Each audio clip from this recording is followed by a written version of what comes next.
Welcome to Tap Into Data. How are we doing? We're back live. We're back. Thanks, boys. Appreciate it. We have Gurmeet back on the show, so it's going to be good. Coming back off of our trip out east with the golf, that was not the greatest. Yeah. So for those who watched, and we were sorry. missing Gurmeet on our trip too. Gurmeet wasn't with us, so then it just wasn't the same. Yeah. Next time. That's right. We'll be back out there soon. I feel it. So what's been new with you guys? How's the podcast Not going? much. Yeah, podcast is going well. Podcast's going good. Yeah, getting some traction. We definitely took a long summer break with the joys of family life and summer life and all those things, but we're back. Yeah. We're back. Back at it. We took long enough to make t-shirts. So as Jared's kind of bananas saying's going here. Yeah. Gotta toss in those bananas, man. Get the little nip shot. I like how you perfectly curated the banana to basically eyeballs in the mouth. This was a little low, but yeah. Stop staring at them, okay? My eyes are up here. Yeah. No, it's been good. So I guess lots changed since our last talk. Gurmeet, some AI stuff. Yeah. Let's talk about some AI stuff, man. You've been on a bit of a roadshow since the last time we talked. Yeah. Doing some workshops. Hey, we've been to the East Coast. We've been to parts of the U.S. We've virtual stuff. A little bit of everything. Spoke in front of a massive room of CEOs and business leaders. Yeah, that was cool. You've been kind of making your rounds, given your expertise and stuff. So how's it been? It's been good. I've always worked with AI kind of on myself, and then trying to teach people that stuff and seeing how it lands and how people receive it has kind of been the learning curve for the past while. But I think the biggest takeaway from like the last, I don't know, we've done 4 workshops. We spoke to a group of CEOs at the McKay CEO group, and I think people are just too scared to start initially, right? Like fear is like the I don't know, it stifles innovation. It slows everyone down from being who they could potentially be or creating time that they can. Like yesterday was an example of we worked with a guy just for an hour. In less than 45 minutes, we probably saved him almost a day of time every week. And the beauty of it was the guy showed up. He's a solo entrepreneur, sole founder of a consulting firm, and he showed up. He got the Claude license last week. So prior to yesterday's session, 0 AI, right? And within like 45 minutes, he shared his screen to me, and I just coached him through it. Okay, update this skill, connect your email. Let's do this. So by like this morning at 7:00, I know his email task ran, and every important email it was responded to for him and saved in his draft when he woke up. It was already there and ready. And the eye opening for him was like, why did I wait so long? Like, it's almost like, why did I wait so long to do this? Right? I think people they think they need to be technical to use AI, if that makes sense. Yeah, and it's just not. It's not the case. You don't need to, but you just got to be curious. I think at the end of our chat with the CEOs, my last slide was lead with curiosity, right? This is where we are right now, and we will be for the next 2 years. Anyone running a business, lead with curiosity. Don't try to standardize on something. I think a lot of people are trying to figure out, what's my process? And for me, how do we standardize? And my answer to them is, you're not going to. You're not going to for the next 24 months. You won't. Everything's changing so fast. Language models are changing. Now they're coming out with world models, right? Where factories are strapping cameras and hand sensors to people that are actually assembling stuff in factories, and they're capturing data at like enormous scales now, right? So it's coming fast, and maybe that's what's scaring people is what the media is talking about. I don't know what it is. I'm open to hearing what your guys' thought is. Like, what's stopping someone from diving headfirst into this AI world? Yes, it's new. Yes, it's change. But why do you guys think it's such a hard thing for people just to grab onto, like the latest iPhone? Everyone's lining up for that shit, right? But why not this? You know what I mean? So I'm curious to hear your thoughts. Yeah, like you touched on it, right? It's like, what's holding people back? And you hear the whole phrase of AI is only as good as the information you put into it, right? Garbage in, garbage out. But there's also so many AI conversations and advertisements. Like, no matter what platform you go on, it's like AI here, AI there. And Gurmeet, we've worked together now on a number of these, and same thing with yesterday. But this individual is, people say they don't have the time to sit down and dig into it. But the thing is that we're actually going to give you more time back by sitting down for an hour, right? If you can just give 1 hour of your time, then we'll give you 3 hours back per day, which is ultimately that 1 day a week or a day and a half. I was talking to a guy the other week, works for a really large enterprise company. And same thing what we experienced in April. It's like, yeah, we all got told we're using Copilot. Okay. What else they give you? That's it. Like, so what are you doing with it? Well, I'm just playing around with it. That's the problem is from our experience, if you're going and just playing with it, you're actually teaching it the wrong mannerisms. And I have a buddy of mine, I'm actually hanging out with him tomorrow. And his biggest thing is he goes, you should see my YouTube channel at home. He goes, it's all over the map, right? He goes, I'll get like 1996 Tiger Woods, and then I'll get some random country that's hung with spiders. And I look at that and say, that's the same as AI. If you ask it a question just for the sake of asking it a question without any meaning, eventually the algorithms are going to learn that you're just chaotic. Like you have no right to use AI in a manner that it should be used. And I think that's where your training is very unique to the industries that any industry we work with. Like again, 35 CEOs we were in front of. Most of the people in that room were engaged with your conversation, and it's more around strategic implementation of AI. So it's not just a corporate rollout. It's not an enterprise solution. It's you want to learn about it. Let's sit down one-on-one or us in front of a group of 5 or 10 people. And you ask us questions, and then in person, we will solve that with a solution and we'll show you how to get to it.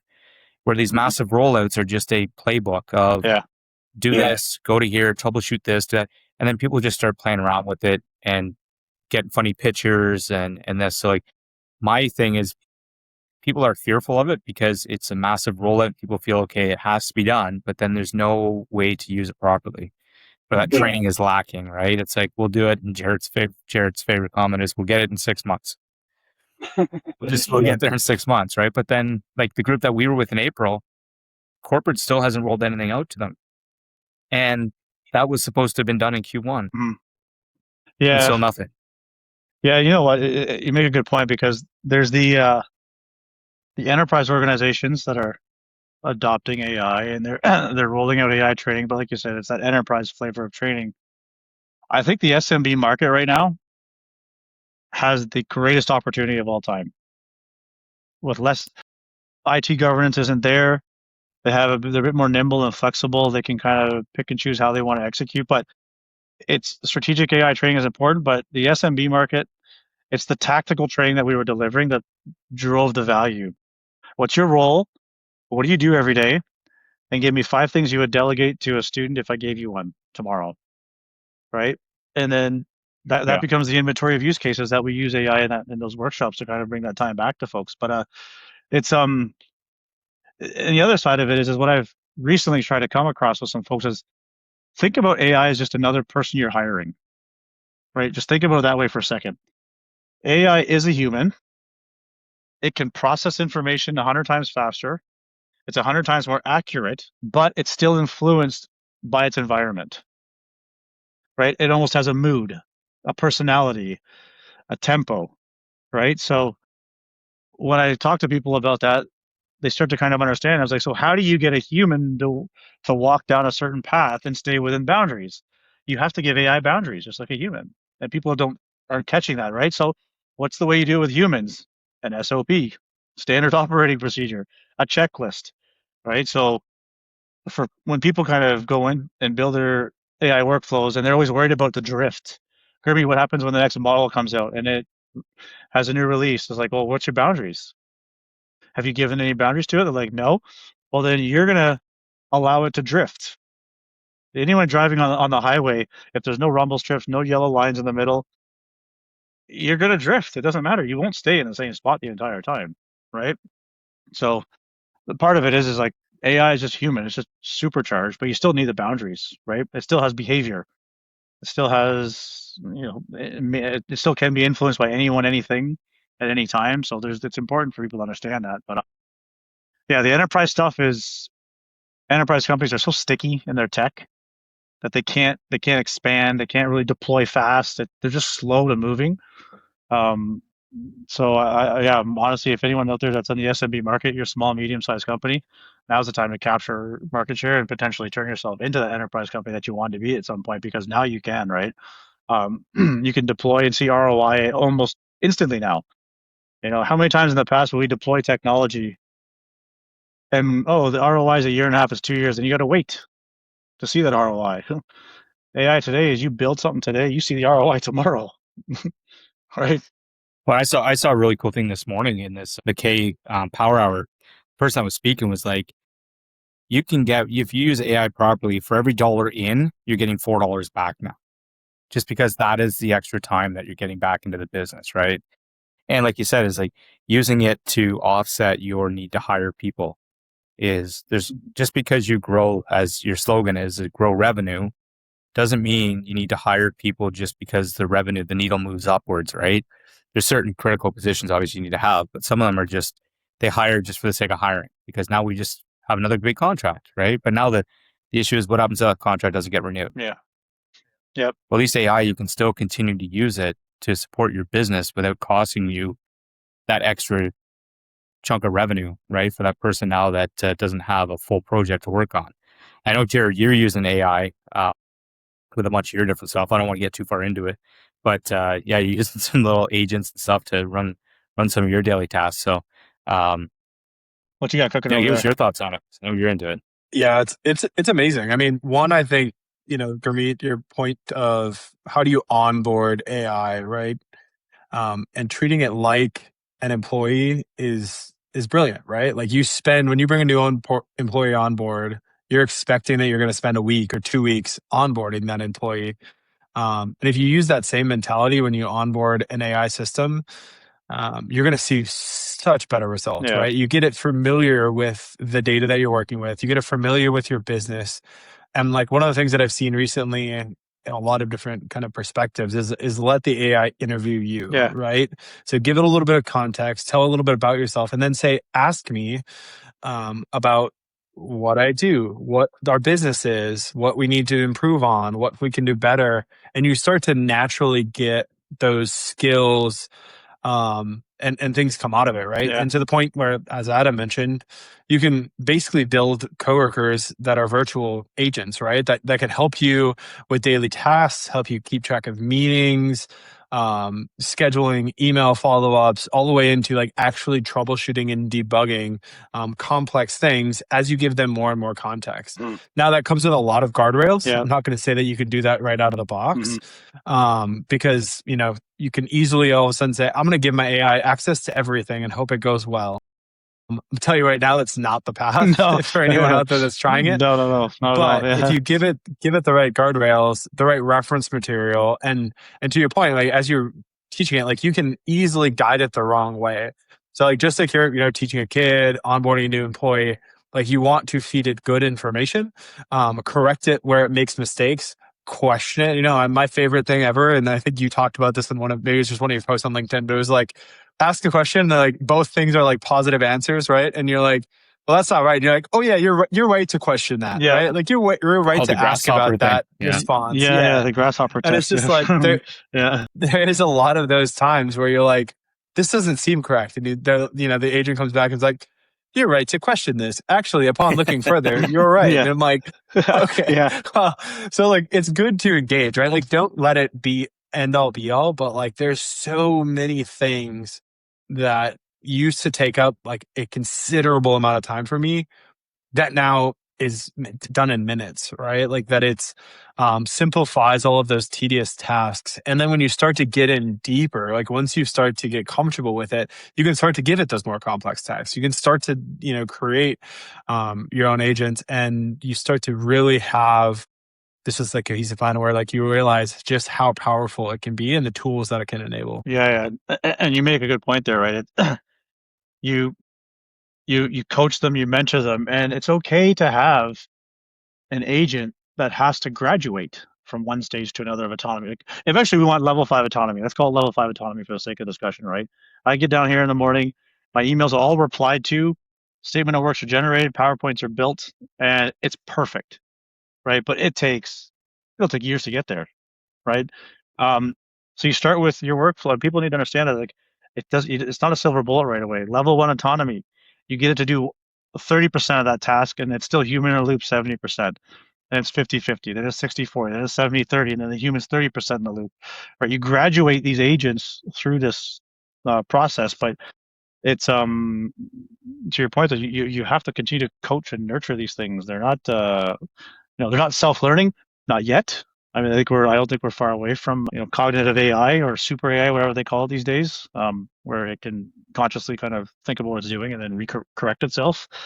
But yeah, they're creatures of habit. They change, right, just like us. Well, and people who are using it to collect and analyze data as well, right? That's a big thing. Is when it comes from a data perspective, like you want to use data to drive performance in whatever it is you're doing in the business, right? It's either give your client better information, quicker turnaround on that, use an internal to measure your own KPIs. If you're using AI in the right manner, that digestion of information can be spat back out much quicker. Like Jared and I had this experience when we were doing some drone flights, is the data that came in and went back out through machine learning AI was super, super fast, right? Yeah. We still had to vet it. We still had to verify that it was accurate because it's still not there. But the one big thing is if you're going to rely on AI, you're probably not there yet, right? Things still need to be reviewed. You need to look through things just to ensure accuracy, and then you hit send. And that's one of the things that we're seeing on the data side when you do flight missions and other things in the field is it's great, it's quick, but do take the time to verify the information is the way it needs to be, and that you're not just relying on that to be sent back out. When I was talking to my one buddy yesterday, he's like, yeah, I'm doing this, I'm doing that. I'm like, man, you're probably not getting the information that you need because of the way you're prompting it. And he goes, you just see some of the emails I get that people are just using that feature in Copilot now where it Right says, for like, me. got it from right by email. He's like calling them saying, I just want to confirm that you used AI for this. I'm like, what are you talking about? He goes, well, it's a robot. You can read it. It's a robot, Yeah. right? And they're like, yeah. He goes, next time, can you just put it in your draft and read it before you just rely on it to send it out? Because your last email made no sense at all. Like it wasn't even on par for the conversation of what had to happen internal. Mm-hmm. And I think it was probably the person who was using it for personal kind of like research stuff, right? And then it learned, it's like, yeah, he said it was just like crazy when you read it. He goes, this is not meant for internal use. No. There's no way. Yeah. No. I use some of those. I mean, Copilot's a good tool, and it has its place in the Microsoft ecosystem, like where it lives, Excel, Word, Outlook. But you're right. People are so quick to just hit the button, do it for me, send. Yeah. Right. Yeah. But you have to take, it's like training a worker. It's going to take time, right? It takes time for it to learn you, to understand the temperature of that response. But like what you've been doing with it over the last year and a half, it's still starting to, it's still learning you, right? And you're still Definitely. needing to review it before you say, okay, this is good to go. And that's a long time. That's consistent work with that agent or those agents, almost daily to get to where you are now. And for people that just get the subscription and go without proper training, and yesterday was a good example, is Copy paste. Yeah. I know, right? Like yesterday was a good example. This guy's really busy. He gets in front of a lot of people. He had to leave yesterday to head down, I think, to the States. So he's very active. There's a lot going on. But that 1 hour that you demonstrated the right way to use the tools, he's now going to be able to go and say, great, now I can forget about this because I know when I get back, I can do it in a very short period of time. Whereas before that, he was afraid, right, to do it because he would sit in front of his computer for a long period of time and realize that he dropped the ball on other things. But now it's flipping it by that 1 hour of training. Yeah. And it doesn't take long as you're willing and open to listen and that's doing the And prompts. shift your mindset, right? Oh yeah. That's the other crazy part. Like, so Jerry talked about like lead time to value, like how, I mean, John, you kind of touched on it too. That lead time to value is so important. And with that example yesterday, an individual who couldn't see the path now sees the path after that 1 hour, can now replicate it himself, right? And start saving time in a whole bunch of different areas. But it's again, it is a time. It's an exciting time. It's going to just continue to scale. I don't think job loss is happening as much as the media is saying it is. I think people are actually I don't hiring. think so. Not at all. I think there's more jobs. People are hiring now like crazy, and I think the job loss now is more related to probably tariffs and other stuff, political issues in the world, wars, that kind of thing. It's not AI is not the thing. I strongly disagree with it. I think it'll create more opportunity, more jobs. Like you look at the gig economy when Uber came, all the cab drivers are probably like, "What the hell?" Right? I'm going to lose my And job. they were. Right? Yeah. But what probably happened is they probably became Uber drivers. They actually controlled their own destiny now. Right? So Yeah. it was a fear at one point that became an opportunity for everyone that feared the exact same opportunity back then, right? So the gig economy has prospered. It's employed thousands, if not millions, of people. So AI is, I think, going to empower a lot of folks to do a lot of different things. I think it's going to change entrepreneurship. It's going to change how people lead organizations. It's even going to change how someone inside of a company thinks and operates. The one thing I'm curious, because with my team, we go through this all the time, and I want to get your feedback on this, is what gap is AI creating in the way that we think now? Because we're all traditionally trained from like high school education. Our systems, the way we were trained, is very different. Now that we're using AI, let's talk about people in our age demographic. What's the gap that you think is creating in our minds now? Like there's a gap now because we're working. The AI is doing a lot of stuff for us, which is eliminating some of the thinking we used to do, and now we're just reading the output. But I've always wondered and wanted to hear what people's perspective was on like, yes, it's great. Yes, it's fantastic. It's going to give us a lot of time back and everything, but what's the downside? What's it doing to our brains and our thought process right now? Right? What neuroplasticity is happening in our minds to like rewire, right? Because we have to think differently now. It's not. I get up in the morning and I think about what agentic tasks I can kick off. Right? That's my first Mhm. thought. Right? And then what I have to feed it, and I have to think about the end result first all the time now, and then start at the at the prompt, and then make sure it sees the end result. Like I don't know, because some people are getting frustrated. Like they're going into prompts. Like Gurmeet, I'm losing my train of thought because the prompt went left, right, and center. I have 6 different chats open and running on 2 different AIs, and now my thoughts are scattered again, just like they were before AI. Right? So I'm Yeah. I have no answer. I'm just curious to hear what you guys think about that. Yeah, I think for me, I mean, one of the things that like I noticed, and this is even before like AI became huge, but like one of the first things that I like noticed myself drifting on and had to like consciously like fix was like just my ability to like freely write, right? Like as soon as like Grammarly and all of these tools came out, like all of a sudden like I didn't have to think about punctuation, I didn't have to Yeah. think about like the grammar things. And then with AI, like even more so, right? Like I give it a scrambled word vomit of an idea, and it gives me back something, and then I polish that, right? And I can send an email or do those types of things or send a proposal. And that's really nice. But like to your point, like you can very easily fall into this trap of like you're not actually thinking about it, right? It's not originating from you anymore. It's Yeah. just like, hey, do this, right? Don't do this with context. And one of the things I've seen a lot of recently, in, as Adam mentioned, it's all over social media, it's all over every platform you're on, it's AI ads, it's influencers talking about AI tooling, but is having it be more conversational. So not conversational, like I have to, chat message back and forth, like I'm talking to Amazon support, which is also an AI agent until you get to a person, Yeah. but is I've started to talk about like to talk actually, like hit the voice functionality or use secondary apps to actually have a conversation, because I find myself like if I'm walking in the morning with the dogs or if I'm doing these things, like I can much more easily articulate and like word vomit and talk through something if I can actually use my voice Yeah. and talk about it rather than trying to, enter it on a keyboard. So that's been something that's helped me. I kind of like start to like bring that back to say like, how do I actually converse about this? Which in turn, just like writing it down or speaking about it to someone else helps me better understand what I'm asking, Yeah. right? Like I get to it and, I'll get a response back and it's like, well, that doesn't make any sense. And I look at what I sent in, I'm like, well, I didn't make any sense. How would that make any sense? So it allows you to kind of naturally audit yourself in that way.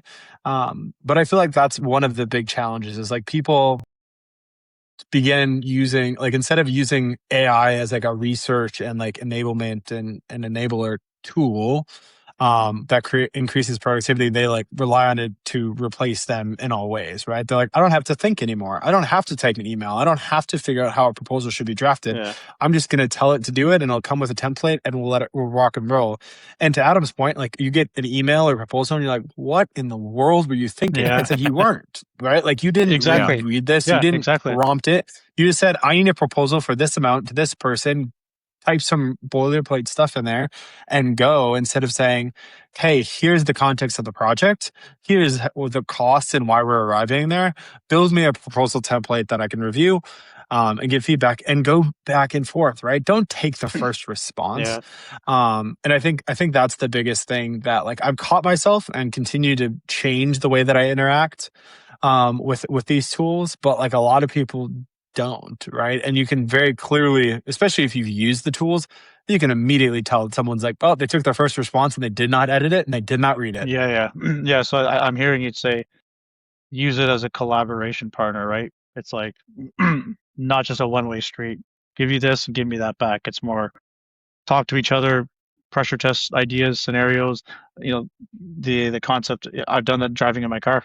I'll just turn it on and say, hey, I have a thought. Help me validate this thought, right? And then I think to your point, as you talk to it, you're still engaging that thinking that we always did, right? And kind of pushing that through. So yeah, no, that's good. I like that. So I guess a question for you guys: when do you think the keyboard is going to be phased out? When will we never see keyboards again? What's your guess? I still think we have 5 years. 5 years? I think like 2030. Yeah. 5 years. What do you think, Adam? Yeah, kind of the same thing. Like Yeah. you see some of these new designs coming out with like tablets that are just tablets, right? And you're speaking into it and you're not typing. I think some people will always keep one. Mhm. I think it'll be phased out like we did with the VHS to the DVD player. Like look at cars, right? Now cars only have CD players in them. Eventually, you're right. It'll be a handheld device or some other form of audio capability versus keyboards. Yeah, probably 5 years. Yeah. Yeah. No, that's. I think what Adam's really saying is Adam has like a 10-year-old computer start. right now. So Don't by the time start. Adam uses something without a keyboard, it'll be like 2055. He'll be like a retirement. And then he'll be like, I'm too old to get rid of my keyboard. I've been doing it this way for 50 years. I'm waiting for the IBM Commodore computer to come back. Oh, the 64. I remember that thing used to load Yeah. discs. I know. Yeah, little floppy disks. Yeah, Insert Jared, you and disc your 1 Mac, of your 6 to Apple, continue playing the whatever game. the hell it is. Yeah. Yeah. No, it's I guess the other thing that I'm battling with, but I think I figured it out, because there's another stigma here in the AI world, right? First is a job loss. I think it's all bullshit. It's not happening. I think people are just getting scared. The second part is that, especially enterprise, is the theme I'm hearing, is that leadership just wants productivity. You know, I want you to work 8 hours a day, but I want you to pump out 20 hours of work, right? So I have my perspective on it and my take on what I think, if AI is running well in an organization, the net result should be X. But I'm curious to hear what you guys would think and how you would measure success. So, because people that deploy AI, you're going to invest a bunch of money. You have to know if it's being successful. Like, how do you know? Right? Okay. Yeah. That's a great one. So me, what I want to do is when I call a client of mine, I would like them to remove that word busy. That word busy drives me crazy. Everyone you talk to, well, I'm busy. Okay, well, where do we start, right? I would like to call someone and say, how's it going? Great.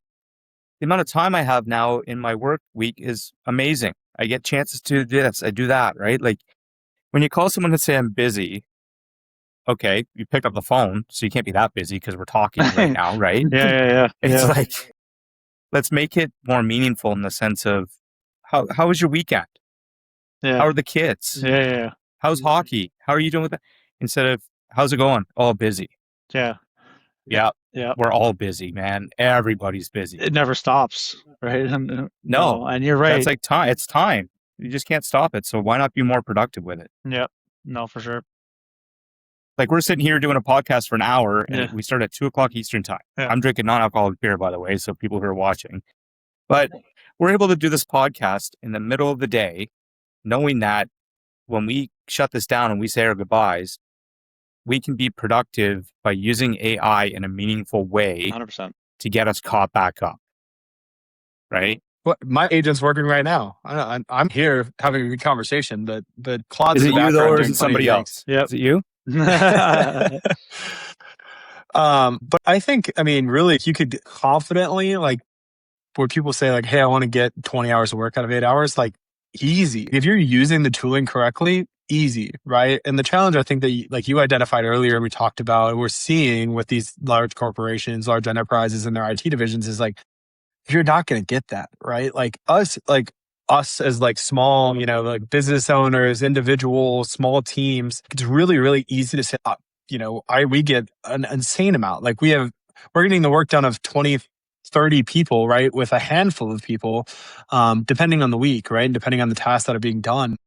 Because you're taking all of those tedious tasks out of the way. You're doing your research and you're like troubleshooting and you're debugging, and all of these steps are happening so much faster because you're using tooling. But enterprises, like to your point, like to people we've talked through too, right? It's like they're using it as like a basic research tool. Like they're using it like Google um, was done in the past, right? Like I type something and I kind of look through it, I ask it a little bit more. But like if you never learned how to research, or if you're not using it that way and like prompting it correctly, then like you're just wasting your time, right? And then you have, of course, a lot of people who are paying, $20 a month to basically generate silly images Yeah. or ask stupid questions, right? Yeah. And I think like that's why enterprises like aren't seeing that, right? That's where you see these huge companies spending millions of dollars on AI tooling, but not actually seeing the results, is because like they don't have a strategy, right? Like they're not actually teaching people how to use it. They're not teaching people how to train it. They're not making it so it's a sidekick to that employee or Yeah. to that team. It's just a glorified research tool that, like, reminds me that I have a meeting today. Like, okay, great. You know what else reminds you that you have a meeting today? Notifications on an Yeah. iPhone or an Android, or like the nice little pop up in the bottom corner of your PC if you're a PC person, right? Yep. Or if I have my AirPods and it says, hey, you have a podcast recording in 15 minutes. Are you ready for it? Yeah. And all of those things have been around forever. And yet people are still using it for like, oh, I set my daily briefing up. Like, Yeah. okay, great. What does your daily briefing tell you? Well, it tells me if I have new emails, new text messages, and any meetings today. And Yeah. I'm like, okay, what does your iPhone do in the morning when you open it? Tells you Tells you all of those things same already thing. because they're in your notification Yeah. center. Weird. Yeah. Maybe we can do some more complex workflows here, right? Like, let's actually use Yep. this. Because like the biggest thing that is like it for the enterprise, it makes sense for them to pay to train, pay to enable people to actually use the tooling. And then for an individual, right? Like if you're a person who works for an enterprise, like embrace the tooling that you have. And if your company is not willing to like train you on it, learn, go watch videos on your off time, Yeah. learn how to use it, because I guarantee you the one thing that you'll enjoy is like you'll have so much more freedom to like be, focused and free thinking in your workday. And then also like you'll basically be able to like you'll be done for the day and be like, oh, I just finished basically what 3 days worth of work in a day, and I get to go home and not think about work, right? I get to go home and enjoy time with my kids and my wife or my pets or whatever that may be. And like, that's where it's like, there's two different perspectives. Like enterprise, train your employees so you actually get the benefit back out of it. Individuals, learn how to use it so you get your time back as an individual, right? I need you three things. So three things that we've done using AI that for me, it gives me so much more time back in my day, right? So one is using Bordy.ai. For those of you who are going to listen to this, if you haven't used it, go to text message or go to your web browser on your phone, put in Bordy.ai. You'll get a conversation going. Right now, I'm averaging between 8 and 12 meetings per week with Bordy that are either supporting my business or I can support them. Why I'm able to do that is one, for my clients, which are you guys really, is finding leads, right? Finding RFPs, finding opportunities for your services. I can get that done in less than 5 minutes by using the AI tools that are out there. The other big one is recording every meeting you have and using the transcribe feature if you use Teams. Taking that, dumping that into Copilot, Perplexity, Claude, whatever you're using, you can even do it right in Teams. Say, give me an executive summary of that meeting, right? It used to like I was part of steering committees and stuff where you actually had someone come in and they were the note taker. Yeah. They sat in the corner, Scribe. right? They captured the minutes, the scribe. Yeah. Then they'd take it back. Then they would figure out if they could read their writing. Then they would type it out. Then they would send it. So you get it a week after the meeting. Can you imagine in today's world where we have a meeting that is meaningful? You have a room of people coming in from different business units. You sit there for a full day and you talk strategy. And then you say, I'll get that back to you in 7 days from now. Yeah. Yeah. That strategy is already lost. Yeah.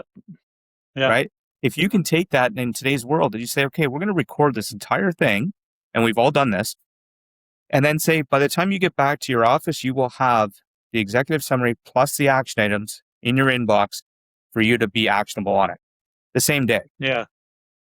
Right? Yep. So those things right there that used to take 7 days or multiple hours to do RFP searches, just those 3 right there, utilizing Bordy as well to find new leads for small businesses like we are. You get these meaningful meetings, you get all these things caught up by using AI, and you don't feel stressed out about it. Like you can actually sit down and say, I did a lot of work this week. I also had X amount of new meetings and follow-up meetings and closed on a couple transactions in 40 hours, if not less than that. Yeah. Or before that would have taken 80 hours. You hear people work, I've been working 7 days straight, 16 hours. If you're doing that today and you're not using AI, then call us. Because we'll show you how to use AI to bring your 80-hour work week back down to something that's manageable, 40, 50, 60, ultimately down to less than that, right? And for people, that's where people say they're busy. Well, let's think about the hours that you put into your business and let's work towards bringing that number down to X factor output of a higher volume of whatever it is, revenue, whatever you're looking for, right? That's where I get a big kick out of it now, is just when you have those conversations. It's time, right? Like everyone's chasing it. There's never enough of it. So if anyone others listening and they don't have enough time in the day to do something, to your point, Adam, call us. We can create time for you very easily, very quickly. In 1 hour. 1 hour, we give you 8 back. Yeah, very, very fast. So quick. And we're not just throwing this out there. Yeah. The stats are there, right? Yeah. And so back to that success kind of metric, the reason why I asked it, because I have a theory and it's working right now. So I have something called the eye contact metric. So when you have a transformation and you're done this transformation, if you're not looking at people for 8 hours a day, you failed, right? That's obviously extreme. Yeah. But we're able to look at each other right now at 2:47 in the afternoon when we all are busy, right? We've all got shit to do, families, work, all that stuff. But it should truly bring people closer together. Truly bring people closer together, right? Not push us farther away, not keep our heads buried in a screen for the same 8 hours a day. But now I'm just doing 20 hours of work. Tomorrow I'll do another 20 hours of work. And then the cycle never breaks then, right? The Western society, when it comes to work-life balance, it's what's the saying? Is we work to live, not live to work. Over here, you go to Europe, it's very different, right? It's a complete opposite. So I love the European culture, right? It's laid back. They care about the people. It's about family. It's about getting time to yourself. Western society is about get up at 6 o'clock in the morning and work until midnight, and don't care about nothing else, right? So the AI, I see it as a way is like, okay, I can now get what I always wanted, what I see other people doing, right? It's eye contact. It's being around people a lot more, right? Adam, you can go to meetings. You can go have coffee. You can have lunch. Right, I can do this. I'm playing in a golf tournament tomorrow. That's going to take me 14 hours to 27 holes, and I won't miss a minute with the business because I'd be caught up quickly. And that's texting Caden right now. Caden's bummed out he's not on the podcast. I told him you're on it again, so we're gonna have competition now as to who's gonna get the most recordings in. Yeah. Yeah, we could get we could have Caden and Gurmeet on at the same time. How many are we allowed to have on this thing? You can have as many as you want. Could do a little. Wouldn't that be cool? Yeah, a little session with Just a bunch mass of people. screen of people. But I mean, I've everyone I talk to, it's like you should be talking to each other. I have a vision that one day we will be in a boardroom talking to each other. The AI will be listening and processing in real time. By the time we leave that boardroom, the strategy's done, the actions are taken care of, the plan's sorted out, and we're going to go golfing, right? And we'll see you at the next board meeting. See you at the next board meeting. Yeah. Right? And you go off and do your thing. I mean, everything that we used to see as fiction and movies is actually reality. It was just so back then, people can conceive that could happen. Look at where we are now. Yeah. There was I don't know if you guys listen to All On podcast, but they were at a big French AI expo. And Sachs was talking to, I think it was Sachs, I don't know who it was, but he was talking to a bunch of robotic like entrepreneurs, founders, CEOs. And this one guy, I think Neo is the name of the robot. They're actually taking orders now. They'll be shipping next year, and these are home assistant robots, right? Um, and it's wild to see where they're going with these things. Like this is an organization that has robots. They'll deploy them in your home, and they'll have skills: laundry, take the garbage out, walk the dog. Didn't they have one in the Flintstones? Wasn't the Flintstones? Didn't they have a robot? Or Jetsons? I Jetsons. think it was the It was the Jetsons. Jetsons. Yeah, yeah, They yeah, had one. yeah, yeah, They had a maid that was robot yeah, made, yeah, right? yeah, yeah. And Jetsons was like back in And the it's like, 80s, right? yeah, That was some that was some artist's vision at the time. Some creatives like, hey, I'm going to make a cartoon about the future. Lo and behold, I mean, yeah. we're not far There I'm off. it still is. waiting for the flying cars. You know, like I want everyone to have flying cars. I think that'd be sweet. There's a Chinese company that has actually got a car where it's a single person I guess drone in the back of it, and it's embedded, it's integrated into the vehicle. So you stop your car, the hatch opens, and this thing ejects out the back, and legs fall down, and you can sit inside it and take off. So they're test flying this in Germany, somewhere in Germany right now to get certification. It'll take years to get there for that kind of stuff. But I mean, the point is, it's like it's crazy how far we're going, and what's going to be possible in the near term, right? Yeah, no, it's incredible. So, two questions for you, Yeah. Gurmeet. One, what is your current go-to AI tool? Current go-to is it's Claude. It's been Claude for the past 12 months. Claude Design, Claude Cowork. I run tasks. Um, it's connected to everything that I use. I mean, I interface with Claude. Claude interfaces with every one of my SaaS applications. Right. I think that's the big difference now, right? Everything we used to log into, all the software we used to log into, they're all moving into the database layer now, right? And through MCP servers, which is the big thing lately. A lot of organizations are coming up with that. It's 100% Claude. I log into my CRM, project management tool, my accounting platform, my email. Every day at 5 o'clock, here's a great use case. Claude will log into every system. It looks at every meeting and it tells me, it gives me my daily recap. What was successful? What was the win today? What did you lose? Where was the opportunity? So it tells me literally everything. All the decisions I made, the meetings I attended, time I spent on billable business development, R&D. It looks at my HubSpot and tells me, oh, an email came in for a lead that's in your stage 4 of your HubSpot. You need to respond to this email today before you shut down. Right. It even starts to prioritize for me now what I should do and what I shouldn't do first. So Claude, all the way right now, it's Claude. Yeah. I mean, I might use Manus for some content creation and stuff like that. It's a pretty powerful system, Manus, but it is Asian. It's Chinese. That's why I'm starting to move away from it. Trying to stay more local to the NAM region, but Claude for sure. Yeah. All right, and then we have Claude, which is, as you heard me speak, is my daily Yeah. daily driver as well. But we use Gemini for meeting notes. Obviously, we use Team and Copilot for things as well. So that all of those tools, but Claude is definitely the workhorse for sure. Mm-hmm. Yeah, and Cowork and Code, like it's incredible. It really is. And then we talked about like how we get people started, right? Like if you like book an hour, we'll save you a day. If you're gonna give someone, if they're gonna download Claude today, if they don't already have it, right? If they're using something else, what is one prompt that someone could ask or use to get them started to understand why that hour is so valuable and kind of the best next step? So great question. They always like, Gurmeet, where do we start? So right into your question, like, where do you start? If I was given a license, small, medium, large company, doesn't matter what it is, and I have no prior training, I think I would just tell the AI what I do, right? Just explain to it. I'm a project manager for this company. Here's what I come in the morning at 8 o'clock. I open my email. I do this daily update. You just tell it your routine, right? Just like you're training a new person that's sitting beside you, right? You're just teaching it. You train it. You talk to it. You tell it what you do. And then at the end of that prompt, it's like, you know what I do. Tell me how you can help me, right? Simply. That's it. And then within 15 minutes, you'll start to see a list of items that AI will spit out to you. Here's something I can help you with based on what you said. Here's what I can do. if you tell it what systems you log into, here's what I can connect for you and pull information back for you to help you out. It's that simple. Pretend like you're talking to a new employee and describe what you're doing.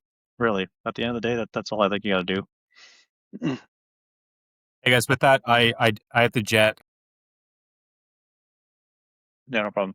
Nice. Well, thanks for being back on the show, Gurmeet. Yep. Appreciate it. If anyone has questions, wants to dig in deeper, or follow up with Gurmeet or Adam or myself, certainly feel free to reach out. But yeah, until next time.